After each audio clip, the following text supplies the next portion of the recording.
Welcome to Check Your Leader TV. Today we're going back to 1864 and a game of Pickett's Charge, the attack on Fort Savanah.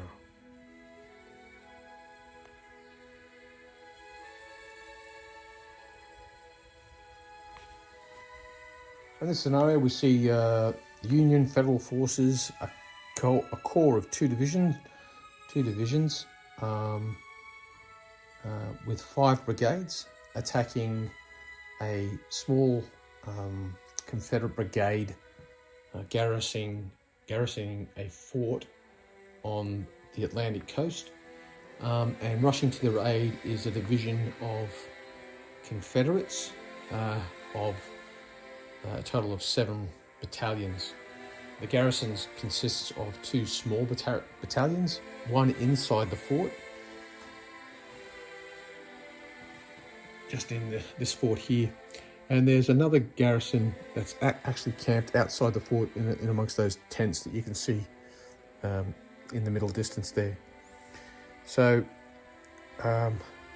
essentially we are looking from the south to the north towards Savanah.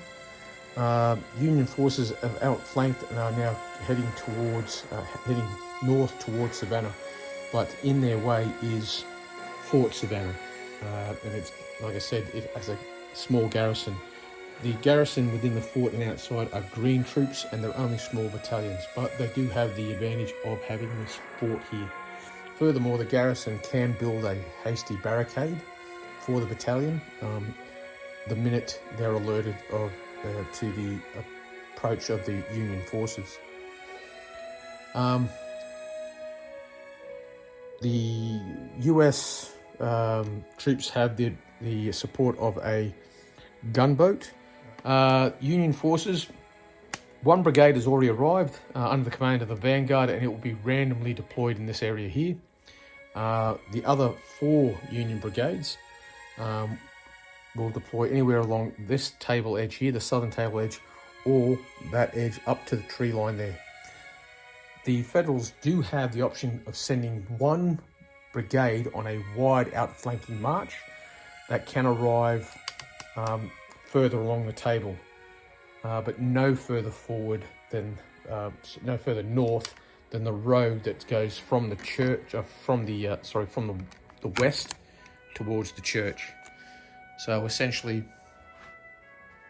they could conceivably send 1 brigade to flank march and arrive anywhere from the edge of this road along to that tree line there. So anywhere within that area there. The Confederates, for their part, the arrival of the 2 infantry brigades is randomised. On the first turn, we roll a d6 for each of the 2 brigades. On a roll of 6, a brigade arrives. On the second turn, 5 or 6. Third turn, 3, 4, 5, 6. Fourth turn, 4, and so on, right up until the 6th turn. But if they do roll a 1, it hasn't arrived. So even on the 6th turn, if the Confederates roll a 1 for their brigade, it will not arrive until they roll a 2+. The Confederate brigades, they're not on the table yet, but I've put them here just so you can see. This brigade consists of 4 battalions. They have 2 veteran battalions, this one and this one.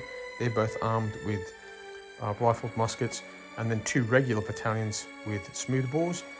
And then this brigade consists of 2 regular battalions with smoothbores and a veteran battalion with smoothbores. They also have a sniper attached. There is a battery from this brigade that's already deployed. It came forward during the night and has opportunely deployed on this high ground here. They could be redeployed, but when they came forward the night before the battle, the battery commander simply deployed his battery where he thought would be the most logical place to deploy. He didn't cross the stream because this stream is a tidal stream and it's currently at full flow. It will stay flowing on the high tide for the first 6 turns. It's not impassable. It just means that any troops that pass it can go unformed. They have to do a formation test to cross it. After turn 6, from turn 7 onwards, it's sufficiently low that you can just simply cross it with it's just treated as clear terrain. Defensive wise, any troops deployed in the stream or behind it are classed as being in light cover. Troops inside the fort are classed as being in works. And that's pretty much it for the terrain, except there is this high ground here. So it goes along here and it slopes down. And then we have basically the beach area. Where it's dark there, it's very sandy beach, but here it's quite firm. So there's no advantage or disadvantage moving along this beach area here.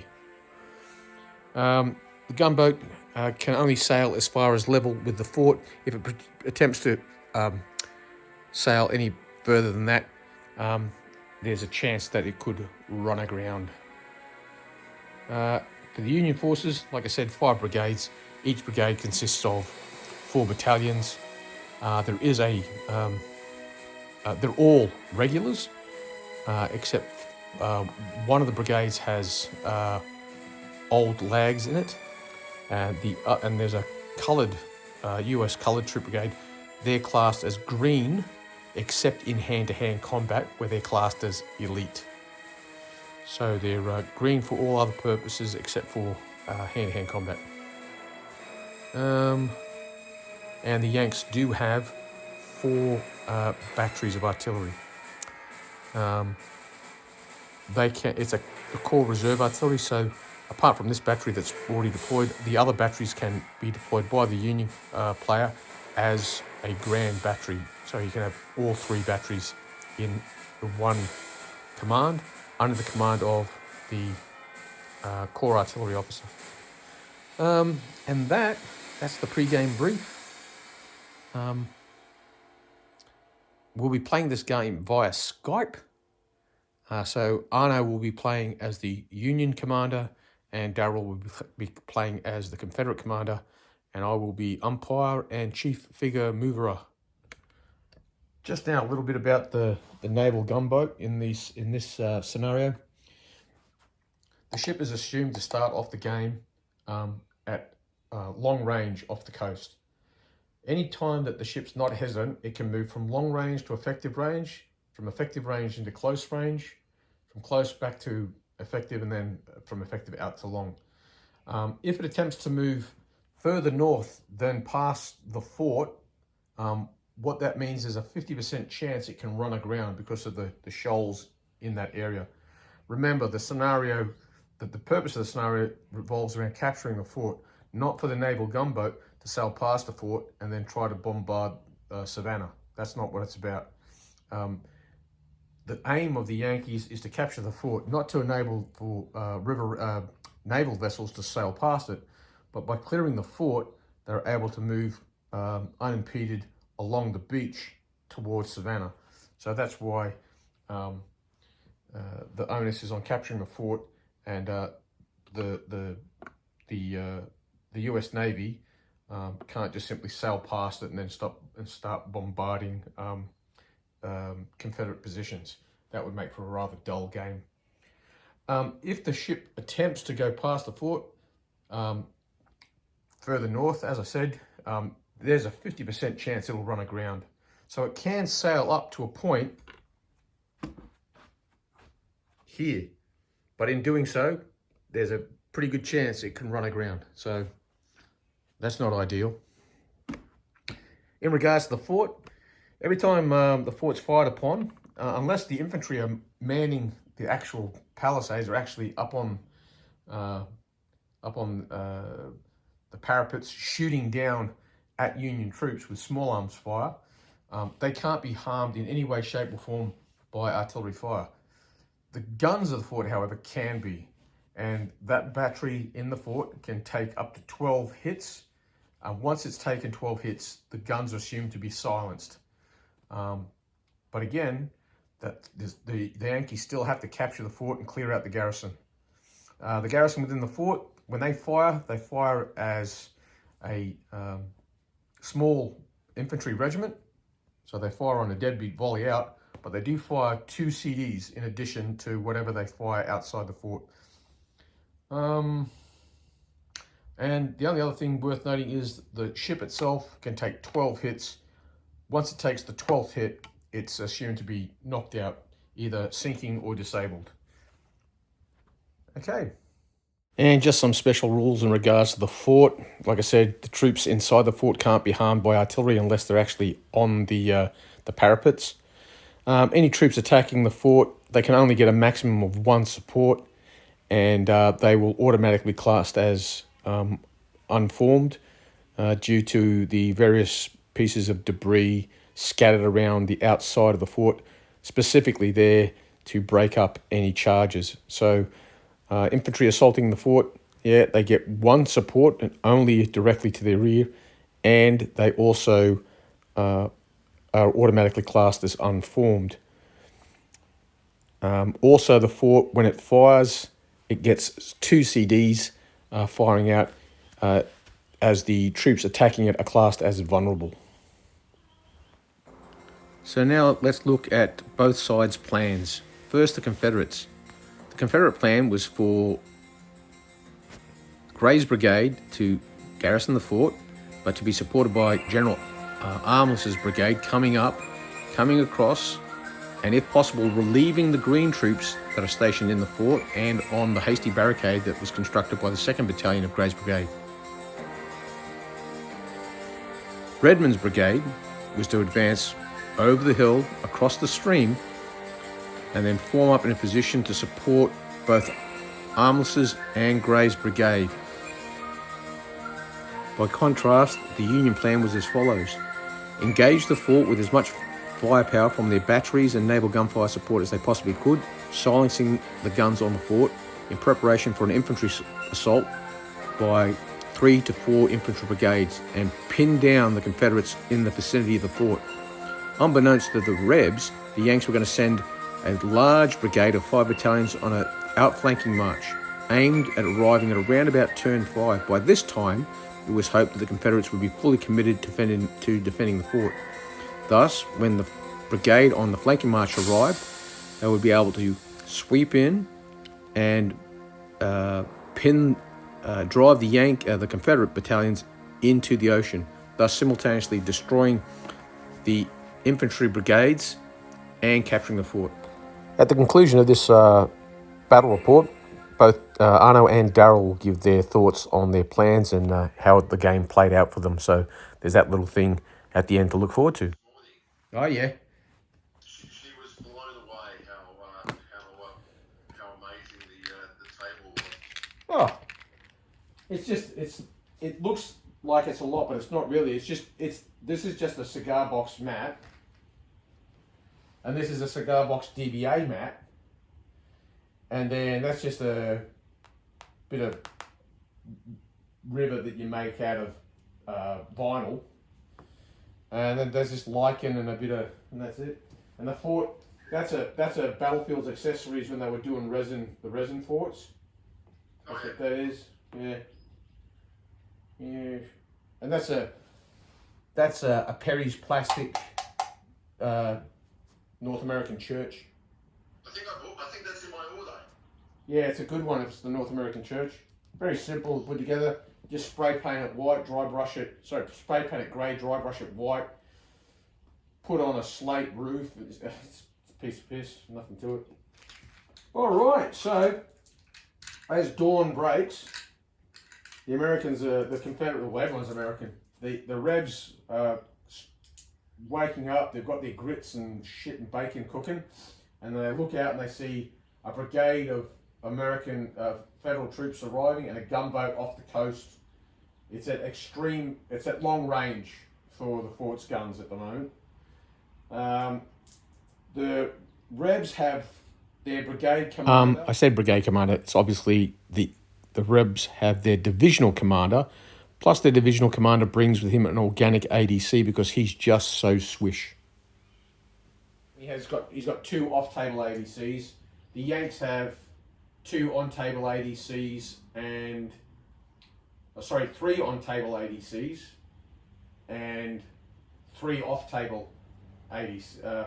4 off-table ADCs. I think they've got. Let's see. They've got their artillery ADC and this brigade, so that's 2, and then there's 4 brigades off-table, so another 4. So we'll roll for the Yankees first. So the first are on-table ADCs. Yep, they've got 1 out of 2. And then their off-table ADCs, they need 4 pluses. And they got 1 of them. So Arno, you got 3 ADCs. And the Rebs, they've got 1, 2. They have 2 ADCs. So the Yankees had 3 and the Rebs have 2. So, what we were talking about before, Arno, did you specify? You specified who, but you didn't specify when, did you? I didn't not. Yeah, you'll have to send me a text message with the when. Okay, spoiler alert. The Yankees had the option to send a flank march, and because we were playing this game by Skype, what I did was Arno was able to send me. I was able to give each player their own individual brief, and obviously I told Arno, the Union commander, that you need to specify what time, i.e. what turn you wanted your flank march to arrive, and then it's randomised. It can't happen any earlier than that, but it could happen up to 6 turns after that. Anyway, so that's what I was talking to Arno about there. He told me which brigade he was sending on a flank march, but he didn't tell me when he wanted it to arrive. So, yeah, he sent me a text message explaining when he wanted that flank march to arrive.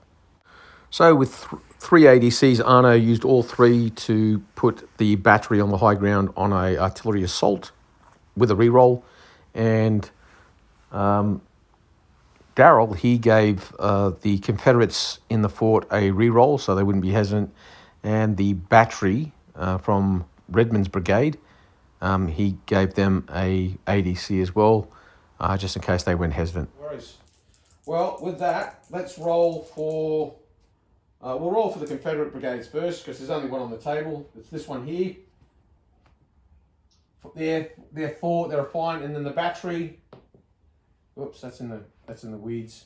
3. They're fine. So there's nothing hesitant on the Confederate side. For the Yankees, this brigade that's on table. Who's that under the command of?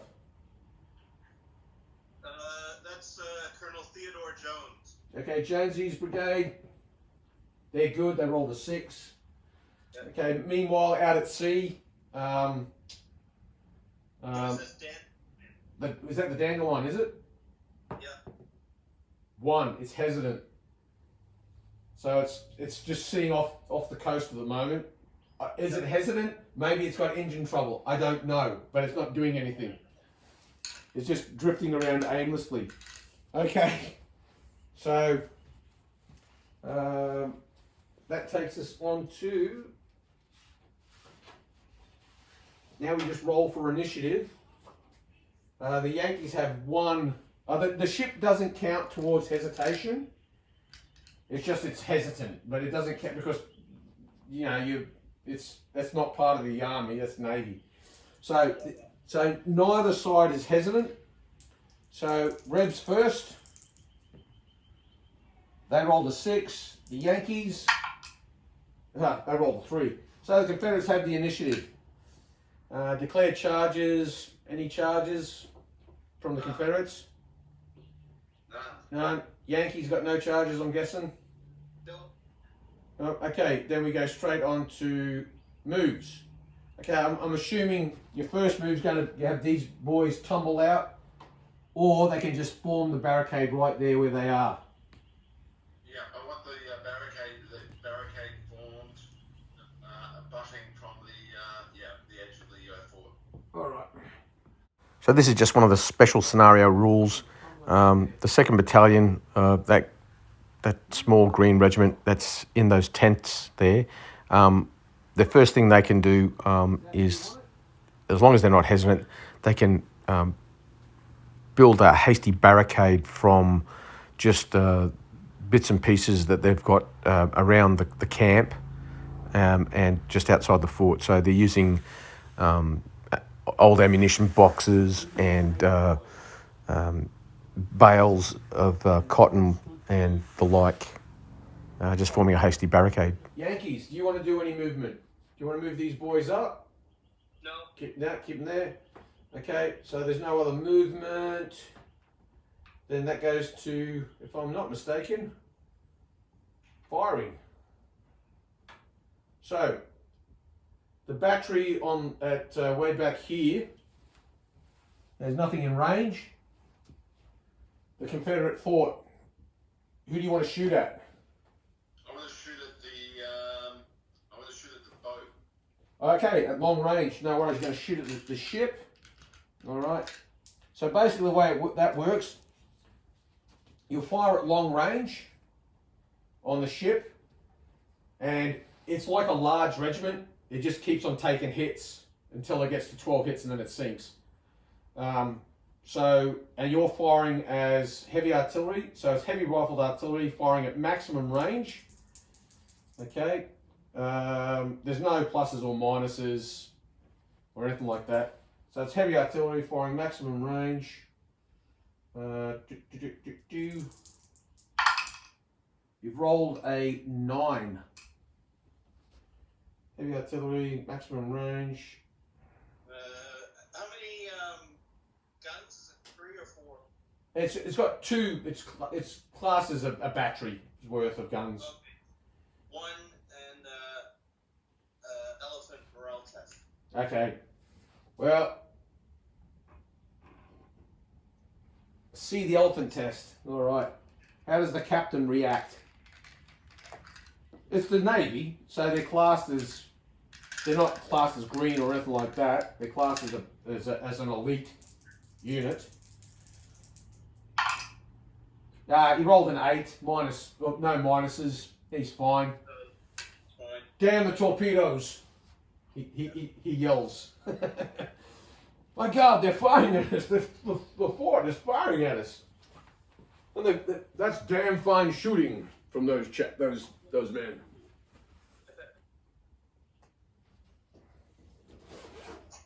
First rounds of the day. Now, the garrison inside the fort, Daryl, are they on the parapets or are they behind the parapets? Behind the parapets presently. All right, so they're staying out of harm's way, deep in the bowels of Fort Savanah. We shall stay in the bowels of Fort Savanah, sir. Let them Yankees do their damnedest. Okay, now, artillery assault. So you're firing at the fort, so you can hit the guns. All right, so you're shooting basically you're shooting at the guns at the fort. Yeah. Yeah, all right. You've rolled an 8 and 1 casualty hit. So you've got 1 hit on the casualty dice for the actual battery. So that's that gunner running around on the parapet there. Sweet mother of God! And an 8. Now 8 minus 2 because you're firing at works. So that's down to 6. What's a 6 on? What was the range? Yeah, that's probably handy to know. Long or effective? Smooth bore or rifle? Smooth bores. Okay, 45. Did you say? I think I said it was 40. I'll check. Oops. I'm using the magazine, the fort, as the reference point because it's large. It's 40, Yeah. 42. 42 inches? Yes. Yeah. Everything's in inches. Range. Okay, long range, so it's a half. A half casualty. Okay. Does it do anything? 4. Yes. So 1 hit on the guns plus that one, so it's a grand total of 2. 2 hits. When you get 12, the guns are silenced. Same as the ship. Once they get to 12, the ship is sunk. After we have firing, I don't think there's anything else. It's we've done movement, we've done shooting. This is the thing about Pickett's charge. Yeah, that earns turn 1. All right, I'm going to get a big dice to track the turns because the turns are important. So that's turn 1. So let's have a quick summary of turn 1 before we push on to turn 2. So it's the end of turn 1. The Confederate battery on the hill's been activated, but everything's out of range. These guys came out of their tents and they formed the barricade. The fort opened fire with its Dahlgrens and they hit the ship and caused 1 casualty on the ship, so 11 more to go and she sinks. And the Yankee battery on the high ground fired, did an artillery assault and caused 2 casualties on the fort. So on 12 hits, then the guns go silent. But you can't blow away a sand and timber fort. It's still going to be there. Okay, so now we're up to turn 2.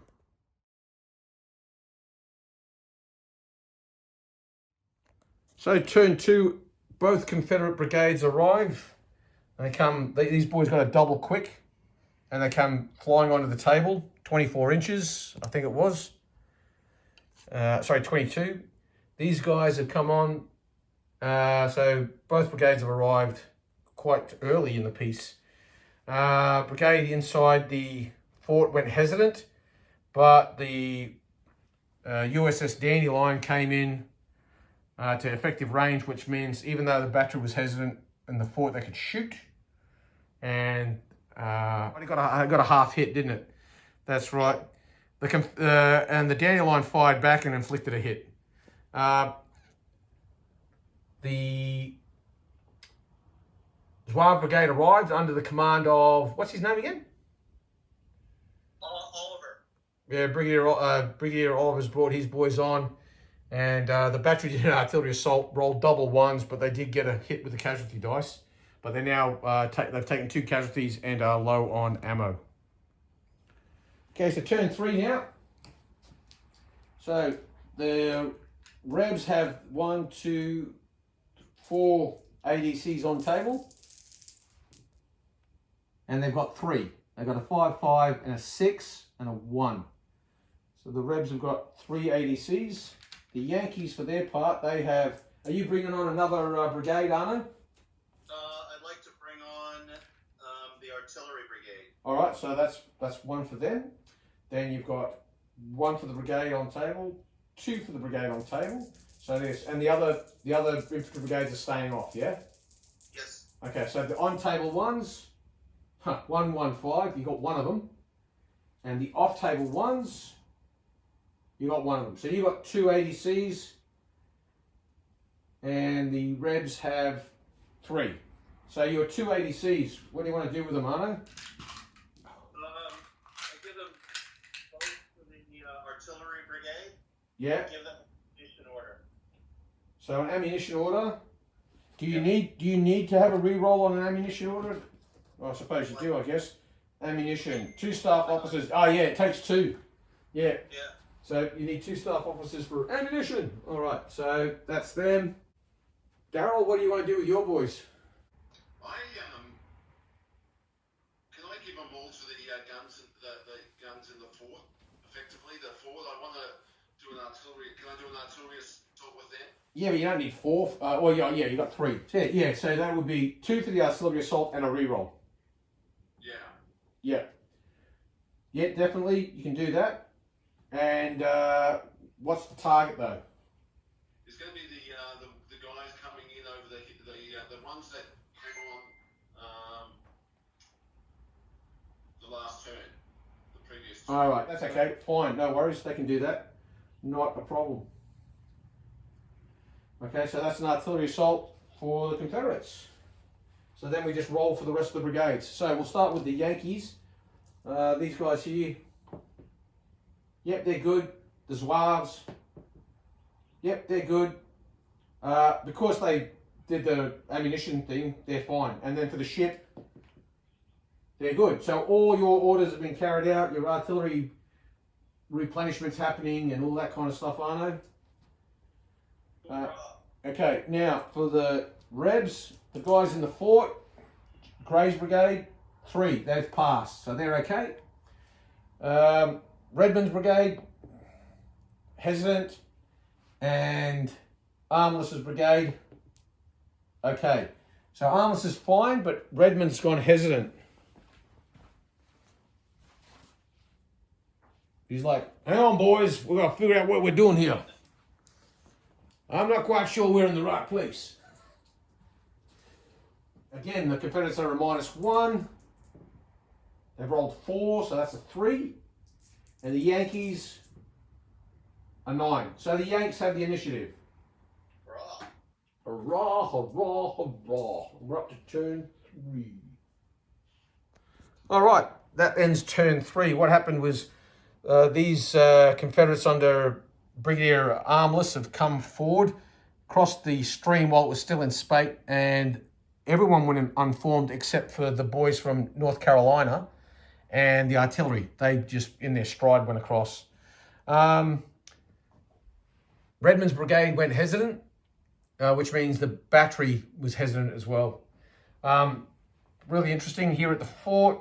Artillery assault rolled 4 1s, 2 1s on the firing dice and 2 1s on the casualty dice. Casualty dice are irrelevant, but the double 1s means that the battery went low on ammo and took 2 casualties.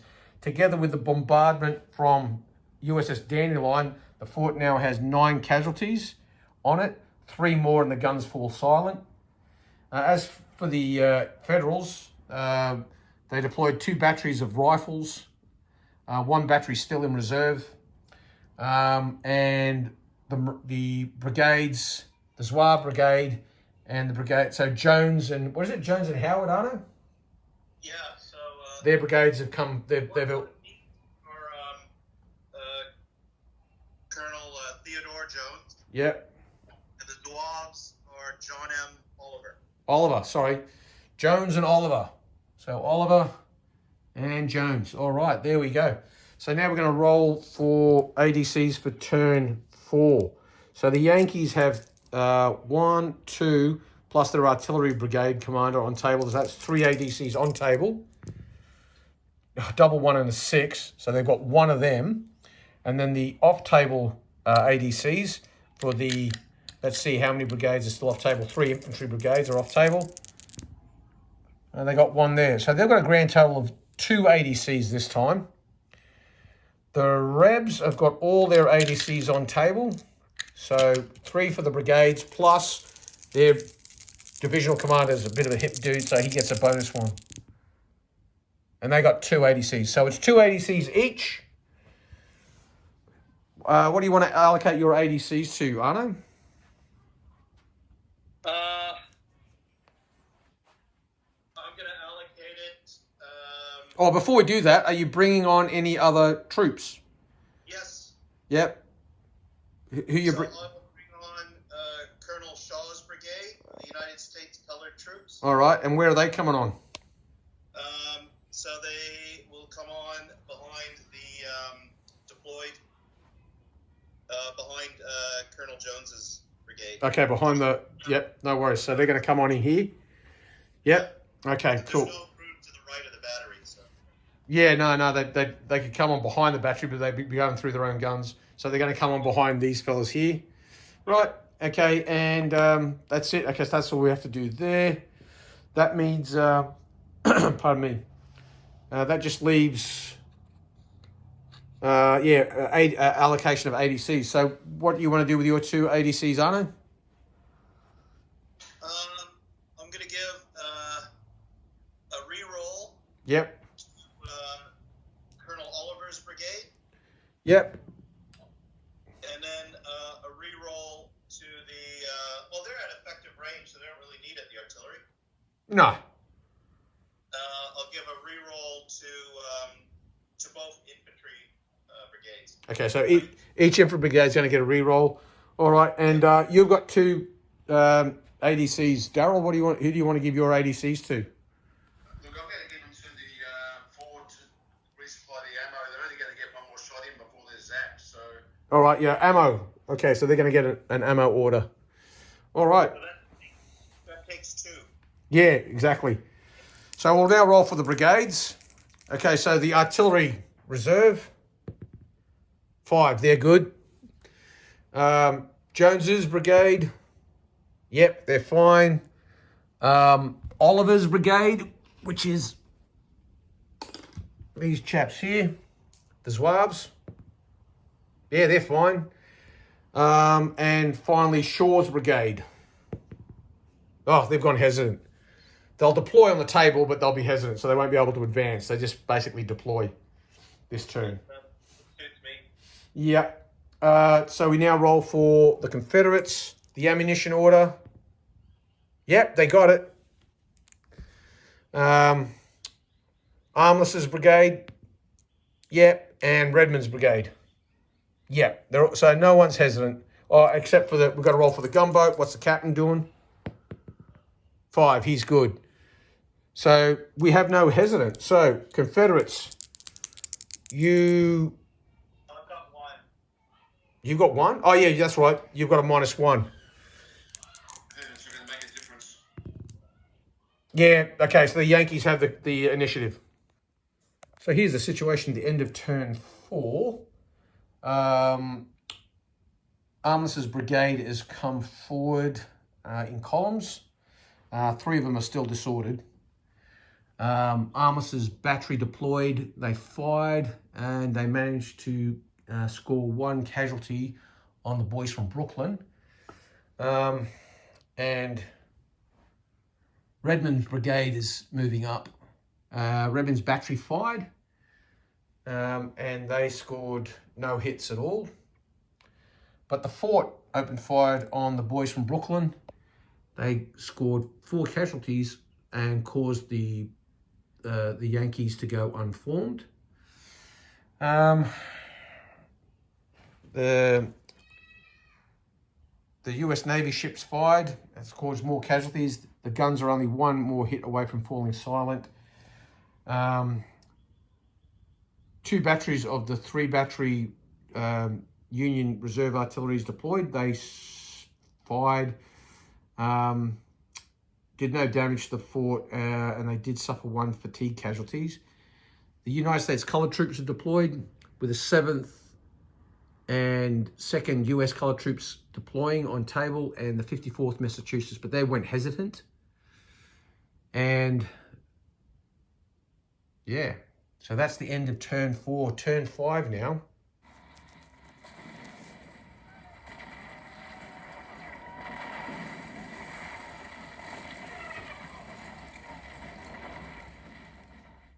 These guys are formed into a line and reordered.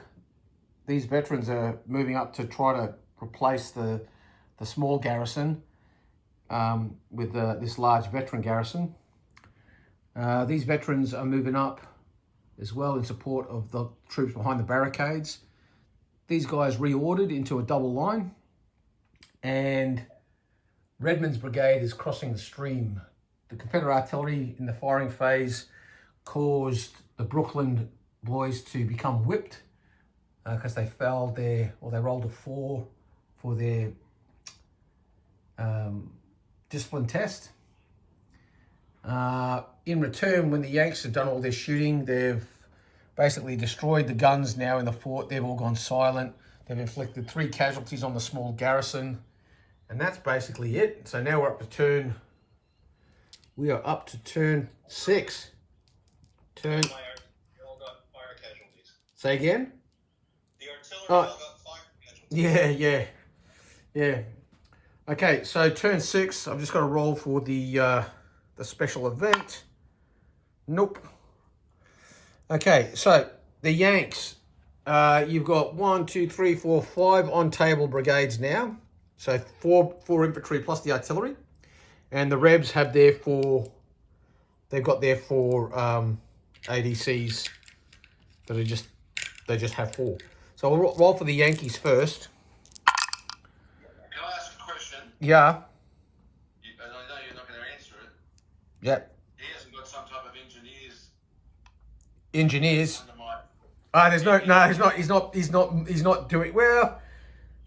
No. Thinking under my floor to blow it up. No, he's not doing a Petersburg. There's no mine. All right, so there's 1, 2, 3, 4 ADCs for the Yankees. They missed out on one. The Rebs, they get their 4 ADCs, 1 per brigade plus just for their Swank divisional commander. And they get 3. So the Rebs have 3 and the Yanks have 4. What do you want to do with your 4, Arno?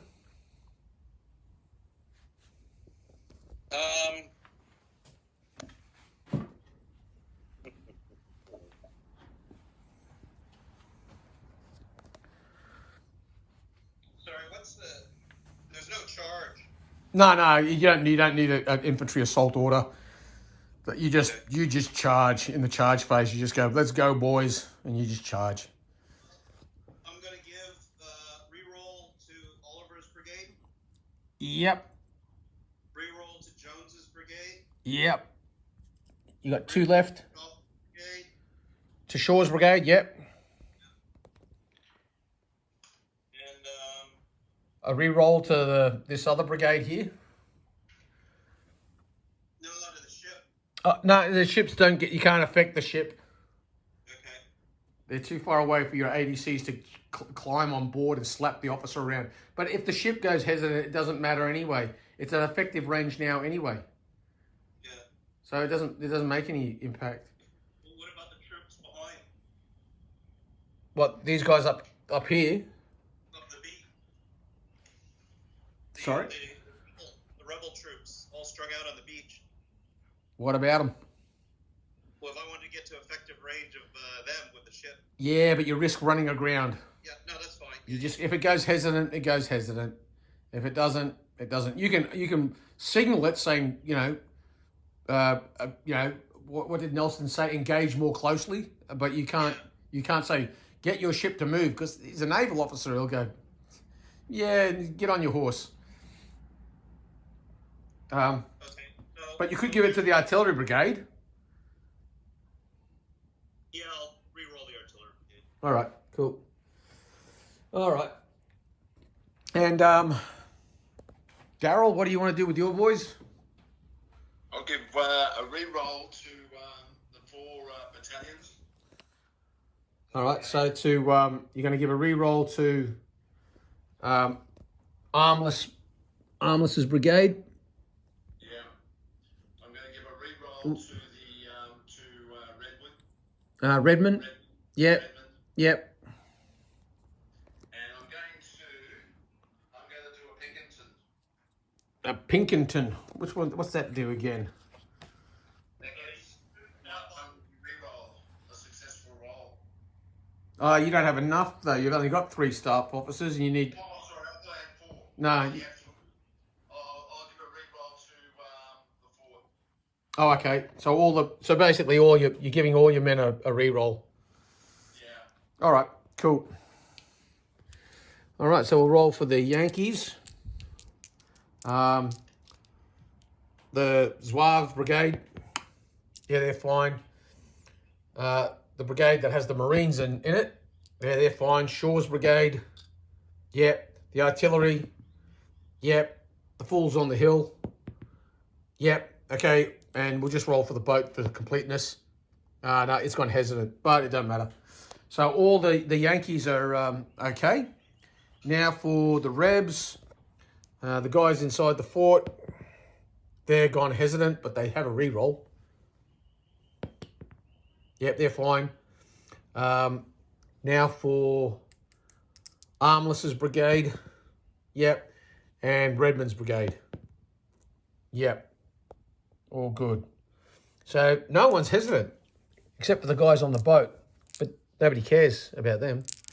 So the Yankees have no minuses. The Rebs have no minuses. The Rebs will be the white dice. The Yankees have the initiative, 10-6. Anyway, at the end of turn 6, as we start turn 7, the situation is the Confederates have brought up their Armless's brigade. He's come up here in support of Gray's brigade. Gray's brigade saw off an attack by the brigade of Zouaves. Jones's brigade has gone in. They've charged the fort and they've hit it. They haven't closed. Instead, they've basically there's a firefight. They are literally engaging in a firefight. If you think of the movie Glory, with all the 54th Massachusetts shooting up at the guys in the fort and the guys shooting down on them, that's exactly what's going on here. But they've inflicted 3 casualties on the guys in the fort, and they've only suffered 1 going in. So yeah, that happened. But in the interim, Armless's brigade, they've brought up their 2 veteran regiments leading, with a view that these guys are going to try and relieve this small garrison, but they can't relieve the garrison because the garrison's too busy pinned at the palisade fighting for its life. The Union batteries at the rear here have limbered up, and they're moving off to the Yankee left, and the Yank battery on the high ground's limbered up and moving forward as well. And that is a bit up. And the sniper had a shot at Oliver, yeah, but missed him. You've got to get on 2 dice. You've got to get 5 and 6, or 6 and 5, or 2 6s or 2 5s. So anyway, The other thing that was really noteworthy in this turn was the batteries of both Redmond and of Armless combined to fire upon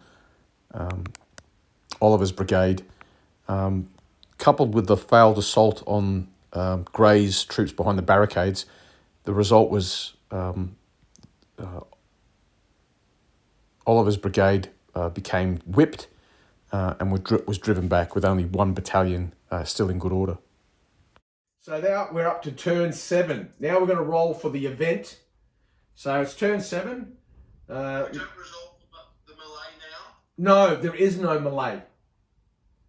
Because, in Pickett's charge, there's only a melee.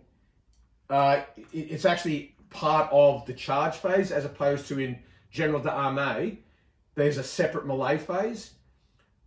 Actual crossing of bayonets, club bayonet melees during the American Civil War were pretty rare. Normally one side would give before it came to that. And so what you have here is these guys have charged forward. They've failed to close, but they're now basically all huddled around the fort, shooting point blank into the fort, and the fort is shooting out at them. So there's just this firefight on the rim of the fort, but not a melee as such. All right, so for the Union special event, 5. Okay, the start of turn 5. Your flanking march has arrived, Arno. Okay, so what that means... Colonel Wells Jones. Say again? Colonel Wells Jones. Wells Jones. Yeah, there's 2 Joneses. This is Wells Jones. Okay, Wells Jones. Okay, so... Yeah. Theodore Jones is assaulting the fort. All right. Theodore and Wellesley. All right.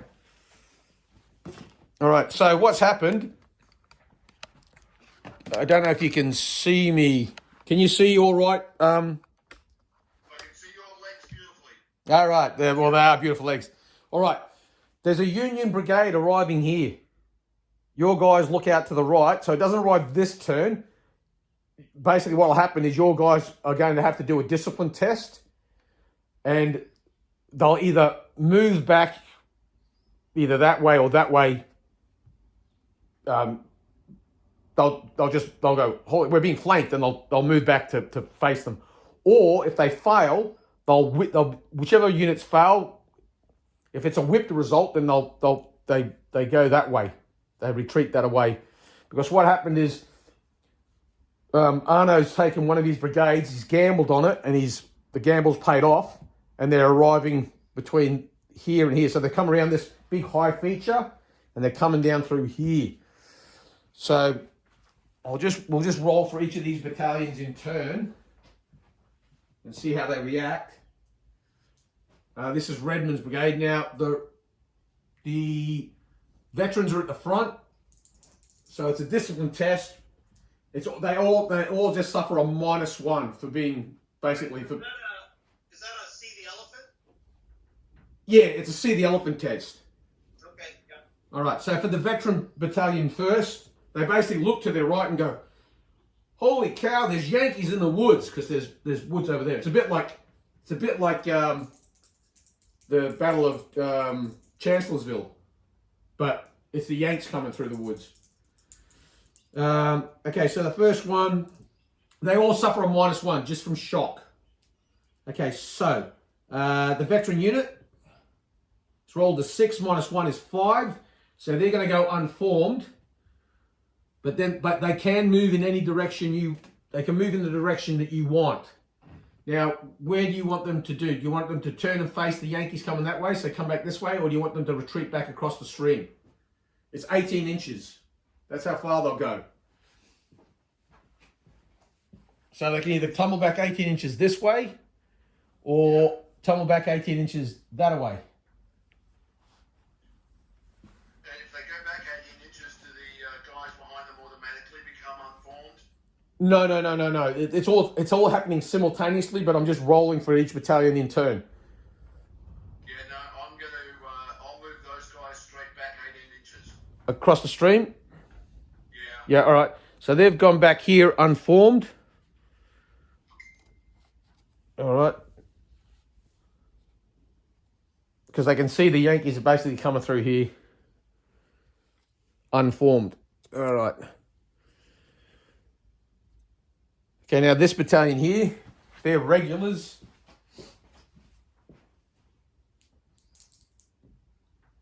Okay, they rolled a 4, -1 is a 3. Whipped. Okay, so they'll just tumble back 18 inches. Okay, they've rolled a 7, -1 is a 6. I'm pretty sure that's unformed as well. Yeah, they just go unformed. So where do you want them to go? Back as well, or this way, or? Holy moly. Everything's going to be vulnerable. Well, the Yankees are coming on in here. They're going to be in charge distance of the guns, aren't they? Well, the guns still have to test yet. So they might just go obey orders, and then they might just go limber up and just move this way or just prolong. Who knows what they'll do. Because it's a cascading effect. So basically I go first, second, third, then battery. So it's just like at Chancellorsville. It's a cascading.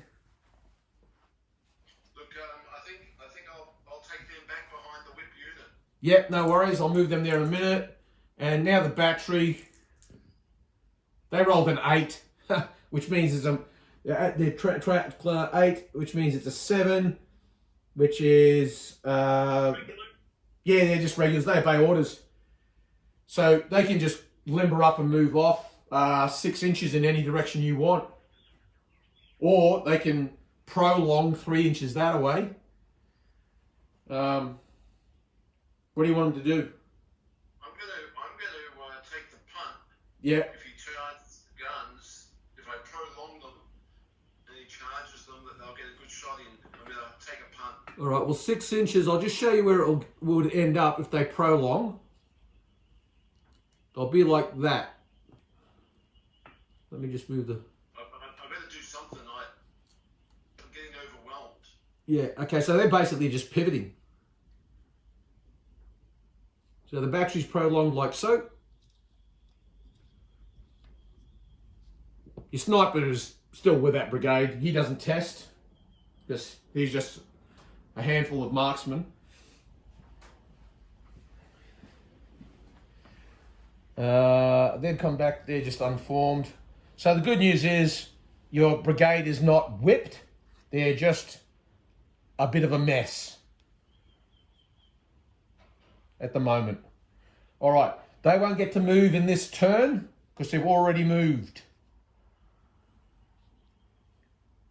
And where do you want your brigade commander? You want him over here with the infantry, or do you want him to just put himself somewhere close to like where he can control the battery and the infantry.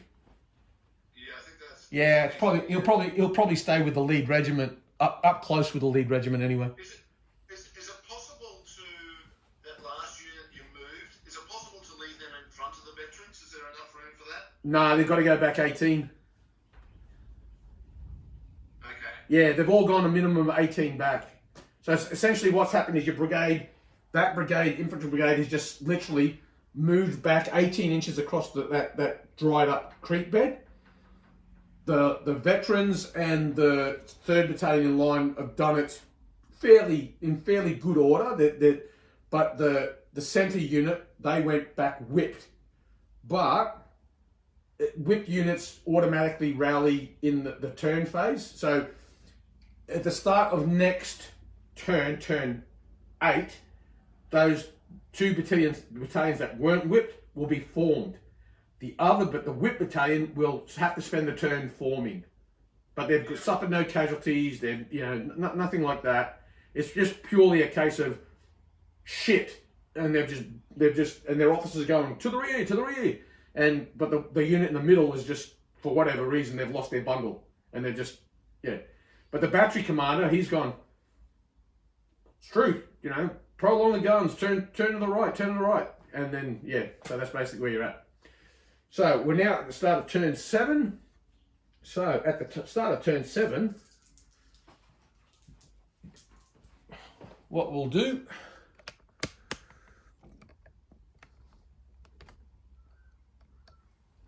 we'll now roll for ADCs. So the Yankees, they have 6 ADCs all up, because there's now 6 ADCs on the table. The 5 infantry brigades and the artillery guide. 1, 2, 3, 4, 5, 6. And you rolled 1, 2, 5, 6. 5, 6. So you got 2 out of 6. Yeah, I can see the ones from here. Yeah, the Rebs, they have 4 ADCs, 3 for the brigades and 1 for the divisional commander, because he's just so switched on. And he's got 2. 1, 2, 5, 6. So you've got 2 ADCs each. Right. And I'll just roll for the Boat. Oh, he's fine. He's not hesitant. He's rolled a 6. Okay, so 2 ADCs each. What do you want to do with your first, your 2, Arno? All right, Daryl. Well, Arno's thinking. Do you know what you want to do with your 2? I think I'll give a re-roll. Yeah. To the guys with 4 battalions. Yep. That's all right. So Armless gets 1. And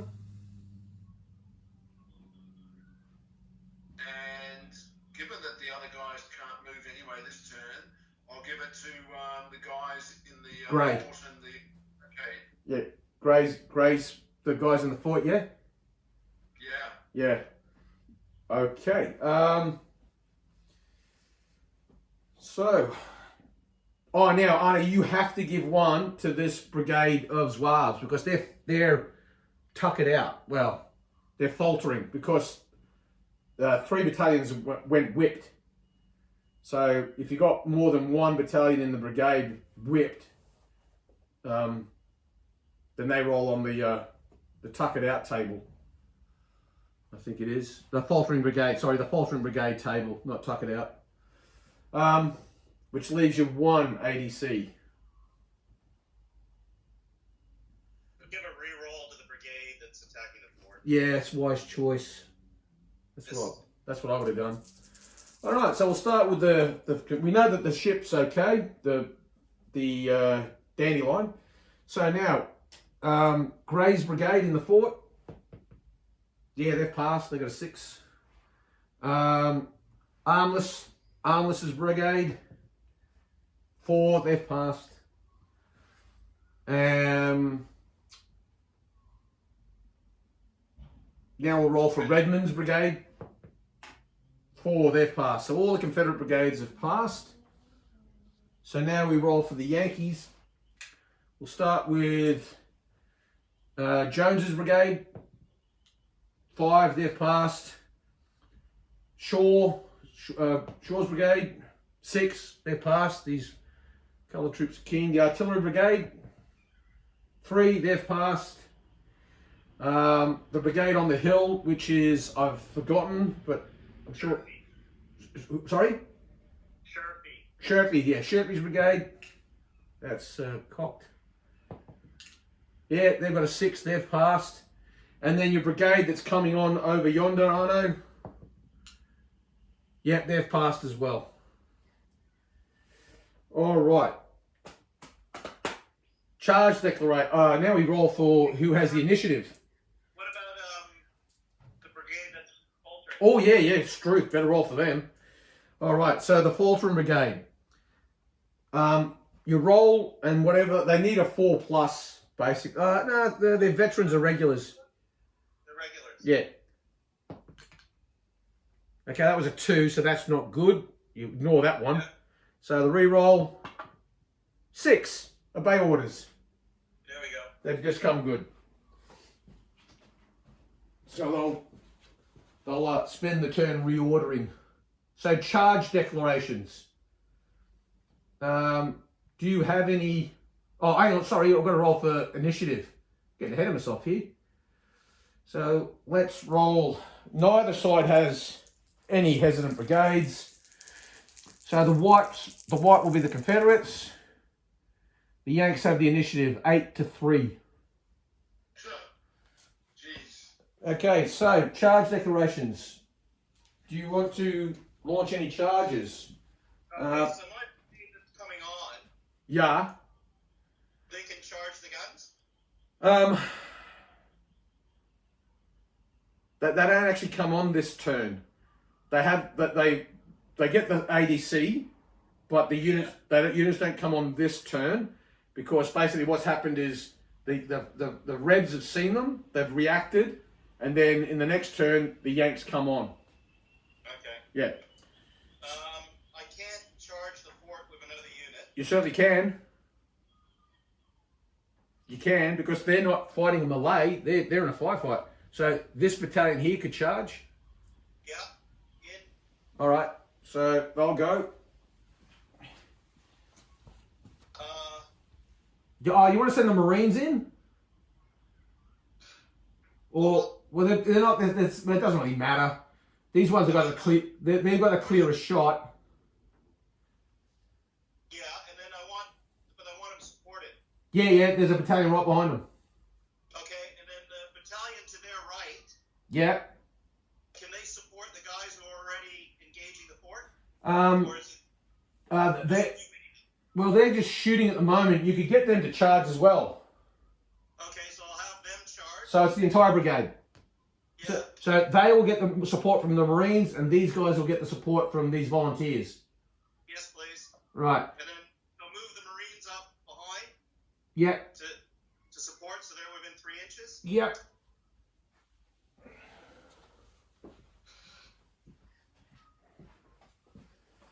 So the Marines have gone, right.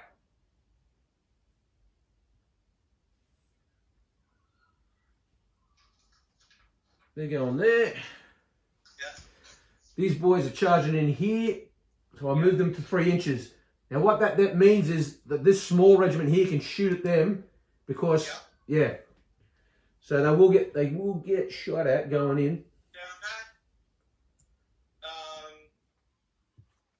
last battalion from Oliver's regiment, Yeah. they're in charge range of the barricade, aren't they? Yeah. You want to charge the barricade? Yeah. Yeah, I thought you would. Because that way they can't shoot. That's right. They're now getting charged by Zouaves. Yeah. Which is the 8th Missouri. Yeah, so I've just got to do their charge bonus. Those ones, okay, yeah, so that's, what is it? They're normally in line. What's the charge distance in line? 9. Oh, yeah, they're in. Just confirming. Yeah. Yeah, that's what I thought it was. So they'll stop at the 3-inch mark as they charge forward. Now they can't be supported because everybody else was unformed. That's right, yeah. They're going in by themselves, but you know, you get that on the big jobs. And then these boys are coming in behind them. Yeah. Do you want to attach any? Do you want to attach any brigadiers to any battalions? That would be unwise. Yeah, no, we'll give it a miss.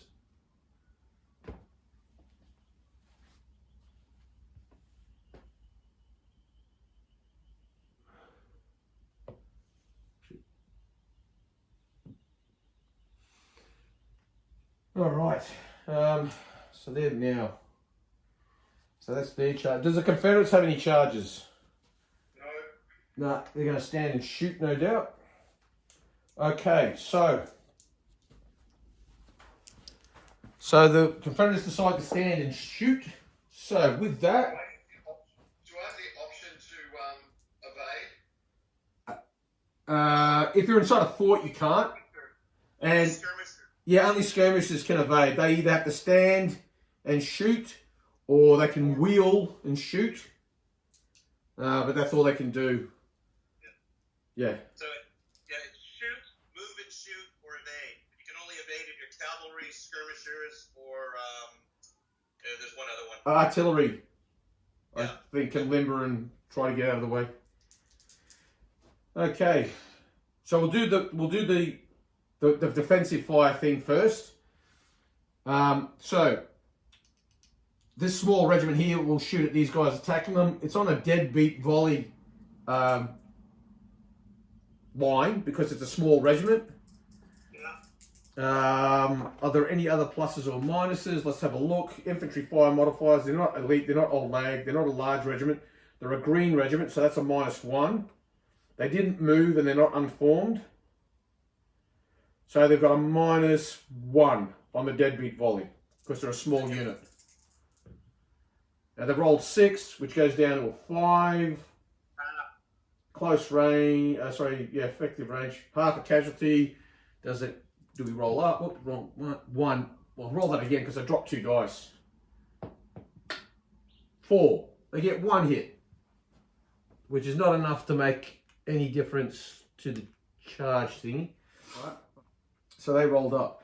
Now the fort, they fire on.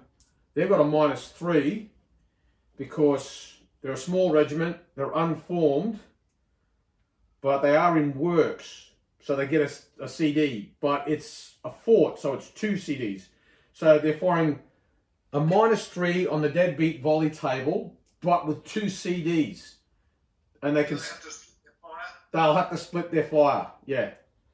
So we'll fire the volley first, -3 on the deadbeat. Well, they've rolled 9, so that's a 6. 1, and then the 2 casualty dice. 1 hit. That worked out convenient. So it's 1 and 1. So 1 on these boys, and 1 on these boys. So that's the shooting done. They shot out. They hit these guys with 1 round. They hit one of these guys, and these guys firing hit 1 on them. We'll do the small barricade thing first, because that's the easiest. That's a very simple one. So basically, looking at the lead charger, well, he's unsupported, so he's all by himself. He's not elite, he's not veteran, or he's veteran, regular, or green. Yes, regular, 0. They're not pursuing, they're not unformed, they're not a tuck-it-out brigade, they're not charging a flank or rear. Every 2 casualties suffered in the charge, nope. They have casualties of 4, so it's a -1 all up for them. So Arno's got a -1. We'll roll it now. And you've rolled an 8, -1, 7. Now the Rebs. They're not elite or veteran. They're green, so that's a -1. They're not skirmishers or in close order. Oh, skirmishers versus close order. They're not unformed. They're not hesitant, faltering, or tuck it out. They're not flanked. They don't have. They're not artillery with casualties. Lead unit casualties on them, they have 1. So that's not enough to have any effect. So they've just got a -1 because they're green, but they do have 1 support. So they've rolled 2 3s, which is a 6. So that's a +1 to the Yankees at this stage. You have 1 support to the rear. You can roll the re-roll a 3. Do you want to re-roll the 3? Because at the moment, the result is the Yankees are going to halt and fire 5 CDs at you, and you will hold but go unformed. No, I'm gonna take the punt and I'm gonna roll a 6. All right, so you're going to use those veterans behind you to bolster your morale. Yeah. You rolled a 2. Yeah, great. So you've now been beaten by 2. It's the same result, 1 to 2. So you hold, unformed. Oh boy. So you're holding on the barricades, brave boys, and in comes 5 CDs volleying at you from these Zouaves. So they've basically run up to your face and gone, you know what, we're going to just shoot them. So you're just going to fire CDs at them. It's virtually point blank, but they're basically firing at you over the barricade. And they've got 1 hit. They roll 2, 3, 1, 2, 4. So they got 1 hit on you. So they've gone up to 2. Now the fort. 2 separate melees, but we add the 2 separate charges. So we do 1 and see how they react to that. Which one do you want to start with? The fresh battalion? Oh, well, they're both unformed. Yeah. They both only have... It doesn't matter. They've both got support. It literally does not matter which battalion goes in. Okay. Of course, the situation is he has 2 casualties, he has 1, but none of them, none of them put him over the 4. We'll do the original attackers first. Okay. So we look at the charge table. So they're not elite, they're veteran, regular, or green, yet regulars. They're not pursuing, they're unformed, so that's a -2. They're not tuck it out. So that's it. They've got a -2 because they're unformed. Yeah. The garrison. So I'll roll that now. -2, and they can re-roll 1. 4 and a 1. We'll re-roll the 1. Okay, so you're going to re-roll the 1 and use the support. Oh wait, don't I have to wait? No, never mind. Well, yeah, you should wait to see what he gets because. Yeah. So let's hold on. All right, so you got a 4 and a 1. Okay, so the guys in the fort, they're not elite or veteran. They're green, so that's a -1. And they're unformed. Because when you ran up and you shot them, and all that kind of stuff, they went unformed. Which just basically means there are guys that are starting to pull away from the barricade, you know what I mean? Yeah. Instead of being formed on the parapet shooting down, some of them are sort of like flinching away and, moving around and going, oh, what the hell's going on? So they're a little bit, disordered. So they've got a -3. Yeah. How many They have 4 casualties on them, so that's another -1. So it's a -4 all up. So we roll his 2 dice. Yeah. He's rolled a 4, which takes him down to a 0. Right. So you don't need to roll anything. It's a whipped result. So, sorry, the difference of 6, no, it's a difference of 4 or more. Yeah. Yeah, whipped, supports retired. Now, you could re-roll your 1 and hope to take it up to 6 or more and rout them. Well, that's what I'd like, yes. All right. Roll the 1. All right. Because I can't do worse than 1. Yeah, so the difference is now an 8 to 0. So that's give them the cold steel from the Yankees and a rout from the defender. Yeah. So give them the cold steel. Now, I'll just check the rules. I think that's, you just inflict more casualties than you would from a whipped. But I either take the ground or I pursue. Yeah. Well, it's a fort. You good luck pursuing them. Well, that's the thing. So, but I get to recover 1 casualty. That's right, yeah. So I take the Yeah, and so you'll go from 2 to back down to 1. Yeah. And this small regiment, the attacker has a choice to take ground or pursue. Player's choice: take the ground. If the unit chooses to take the ground, they recover 1 casualty. Okay, and as for the routed unit, they suffer.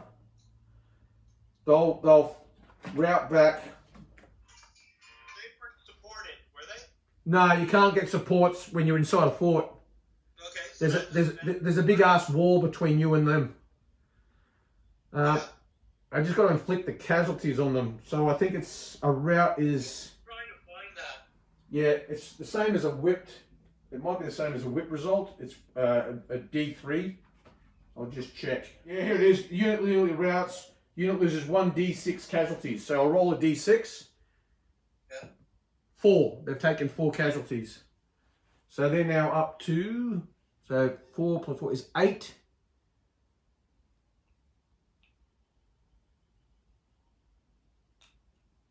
So they're pretty chewed up because I think a small regiment can only take 10 and then they go pop. Small regiments. Oh no, they just 10. Yeah. You know the route distance? Yeah, 18. Yeah. Yeah. The brigade is faltering. That's right, yeah. So the brigade now falters. Which is interesting for these guys because if they'll be standing on a barricade, unformed, and part of a faltering brigade. Yeah. Mind you, it's a very small brigade. So, there's some prisoners. We've been taken prisoner. I'm not fighting for no coloured man. I'm fighting for my rats. You what? My rats. I'm fighting for my rats. Now that fort, it can only hold 1 unit? That's right. Okay. So this charge just stops. Right. Yeah. So nothing comes of it. They're sort of like they've charged up and they've gone, oh, all right.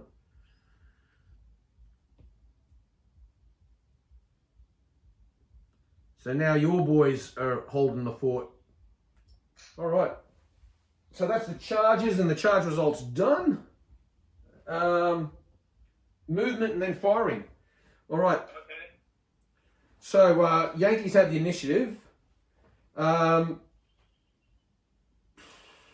at the end of turn 7, the Yankees have captured the fort. The Rebs have done a bit of reordering. Armless's brigade is basically linking up between Redmond's brigade by turning to face the threat that's coming from over yonder. And they're also positioning themselves to attack the fort. Gray's brigade is now faltering because one of their battalions is routed, and the guys on the barricades about to see how they react. And now you have for the Yankees just generally an advance down the beach, and the Wells-Jones brigade about to come on the table. All right, turn 8 now.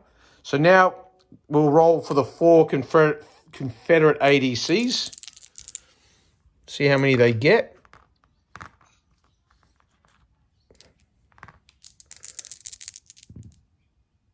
Oh, they got all 4 of them. 5, 5, 4, 4.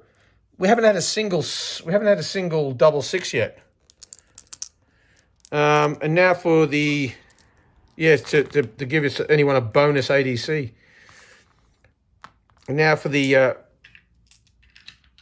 6 ADCs of the Union side. Oh, speaking of the devil, we've got a double 6. Of course. So you 6, 6, 5, 5, 3, 1, but the 1 becomes another ADC. So you have 6, Arno, and Daryl, you've got 4. Okay, so summary of turn 8. First thing we did, obviously, was to roll on the faltering brigades tables, and what happened here was Gray's brigade dissolved because they had a battalion that had been driven out of the fort that they routed out. That resulted in this battalion that was on the, well, it's not there anymore, the battalion on the barricade they failed the faltering brigade roll. Initially, they got a retire result. They had a re-roll, and they rolled again, and they got a rout result. That resulted in, obviously, catastrophically chewed up Gray's brigade just disappearing from the table. Then charge decks were declared. This single brave Zouave regiment from Oliver's brigade charged forward onto this large regiment from Armless's brigade. And the reason they did that is because the Yanks that came on the flank, 3 battalions, a veteran battalion supported by 2 old lags, charged these Confederate guns. The Confederate gunners' initial fire was pretty abysmal. They got 1 hit. They did get supported fire from Redmond's battery on the high ground. They only scored half a casualty, and they rolled down. So despite these 2 batteries firing fantastically all game, when they were charged, they both fired dismally. But then the Yankees charged on, and it looked pretty grim for the gunners, but miraculously they rolled double 6 for their response to the charge. And that resulted in the Yankees that were coming forward being whipped. 18 inches back they went, and straight off the table. Plus the 2 supports, that resulted in the whole Union brigade that marched on. 3 battalions from the 5 retreated off table, and so that resulted in this brigade under Jones II faltering. Redmond's brigade over here, they actually had 3 ADCs allocated, an artillery assault and a reroll. But considering this battery here had fired in defense of this battery, the artillery assault was never going to happen. What else happened? Armless's brigade, this lead regiment from the Louisiana Tigers, they charged the fort but were driven off by this Yankee battalion in here. They suffered a whipped result, and they tumbled back to here. As for this charge over here, well, the Zouaves went forward. They were met with a volley from this large Confederate battalion, and the result was that they halted there and delivered 5 casualty dice in the form of a volley at these Rebs, and scored all of 1 hit. And that was it. They halted, unformed, and blazed away. And the Rebs, they just stood there and took their hits. And so at the end of turn 8, what you see is this situation here. At this point, the guys called it pretty much a draw. Just a reminder, the scenario, it would be victory for the Yankees if they captured the fort and broke 2 Confederate brigades. It would be a draw if they either captured the fort or broke 2 Confederate brigades. For the Rebs to win, they had to hold the fort and only lose 1 brigade routed. Darrell decided what he would do from turn 8 onwards is basically just withdraw his battalions behind this creek line and set up a defensive position here. Given that it would be highly unlikely for the Yankees to be have any success at all unless they could get these batteries up, form a gun line, pour in the fire before assaulting, that was going to take at least 3 turns for the batteries to move up, unlimber, and they'd get 1 round of fire in, which probably wouldn't be enough for them to then push on and break another Confederate brigade. So at that point, we called it a draw. Again, a really, really good game. And Pickett's charge, like General d'Armée, fantastic set of rules. And a game can move along at quite a clip. So what we'll do now is I'm just going to record and present you with the after-action report and the post-battle analysis with thoughts from both Arno, the Union commander, and Darrell, the Confederate commander. Well, the plan was to bring on the artillery brigade early. Yeah.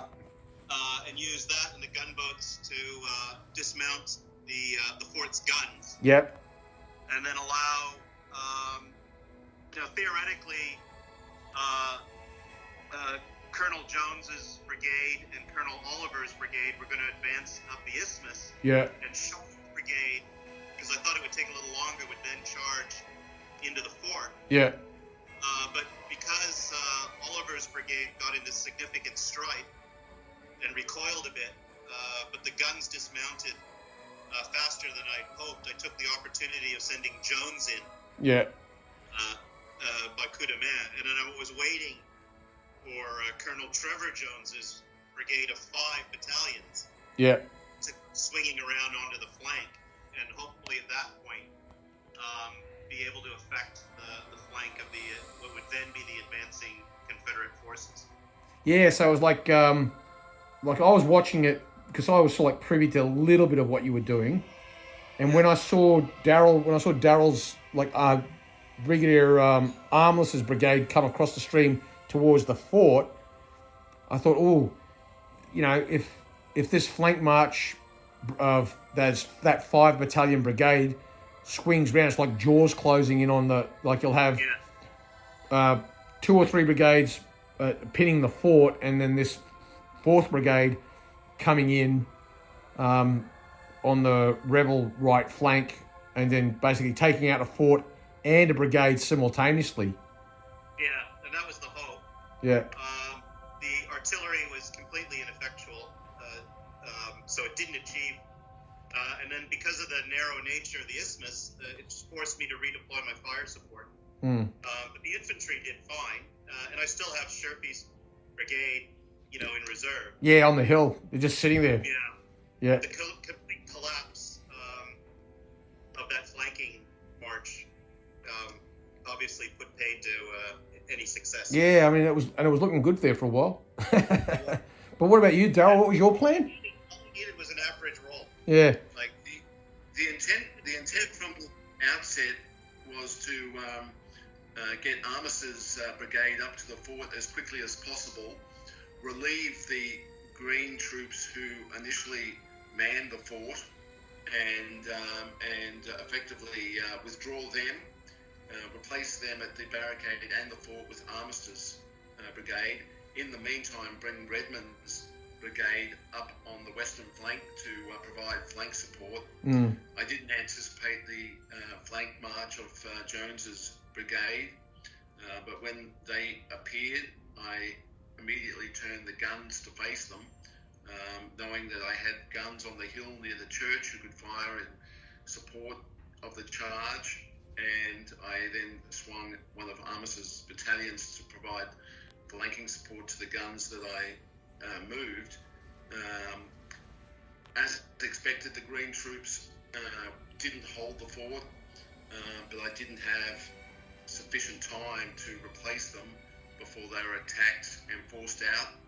And at that point, it became evident that it would be suicidal to continue to attack the fort to try and retake it, given I lost the Green Brigade completely, and I couldn't afford to lose another brigade. That would have lost the battle entirely. So that battery in the center, that battery that belongs to Armis's brigade, they're the heroes of the day, because their fire saw off 3 battalions from Jones's brigade that was on the flank. If that battery had faltered or got overrun, and then in turn those battalions were able to swing in on Armis's brigade, yeah, it could have been bad, but yeah, no, it was a great game in the end, and a well-deserved draw for both sides, I think. So both sound plans. It was incredible. Yeah. So Well, again, Scott, thanks again for hosting, and it was a really just easy, even visually playing the game was enjoyable. Just watching it was great. Yeah, no, it was a good game. I thoroughly enjoyed. Like, for me, it's a bit of a. It gives me an excuse to push some miniatures around on the table and throw some dice. But it was a really good game. So I'd be keen on whether you would have, had you been the Confederates, whether you would have done much different to what I was trying to achieve. Geez. Well, the thing is, you guys came on the table so quickly. It was turn 2 and both brigades were on. So that was a shock. But I don't think I would have done much differently. I think maybe I would have. It's always on reflection. I would have done something differently. So I'll just leave it at that. I don't think there's. I mean, your plan was a solid plan. There was nothing wrong with it. And same as Arno's, both of your plans weren't fully. Didn't come to full fruition, but you both achieved partial success. So that's why I think a draw is such a. A draw result looks seems appropriate. All right, guys, I'm going to wrap it up there. I'm going to leave you guys to it. Okay, so that's a fairly long episode, but I hope you found it enjoyable. Like, share, and subscribe. And until I see you next time, guys, Yibakway.